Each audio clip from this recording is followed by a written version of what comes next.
మేడ్చల్ జిల్లా Jawahar Nagar police station పరిధి దమ్మాయిగూడలోని సాయి సిద్ధార్థ నగర్ కాలనీలో భారీ చోరీ జరిగింది. నిన్న మధ్యాహ్నం సిద్దిపేటలో ఫంక్షన్ ఉండడం వల్ల రవీందర్ తన కుటుంబ సభ్యులతో కలిసి ఊరికి వెళ్లాడు. తిరిగి ఇంటికి వచ్చేసరికి మెయిన్ డోర్ బ్రేక్ అయినట్టుగా గుర్తించారు. చోరీ జరిగిందని గుర్తించిన కుటుంబ సభ్యులు పోలీసులకు సమాచారం అందించడంతో ఘటనా స్థలానికి చేరుకొని దర్యాప్తు చేస్తున్నారు జవహర్ నగర్ పోలీసులు. కాగా 30 తులాల బంగారం ఆభరణాలు, 6 లక్షల రూపాయల నగదు, 50 తులాల వెండి ఎత్తుకెళ్లారు దొంగలు.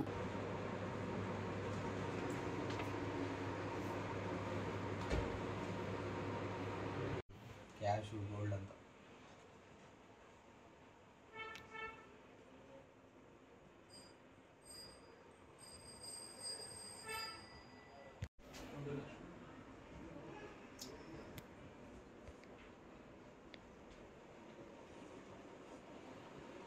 సార్ మా బావ.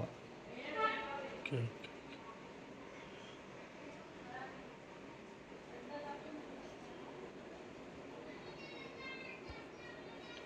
మరిన్ని అప్డేట్స్ కోసం మా ఛానల్ని సబ్స్క్రైబ్ చేయండి.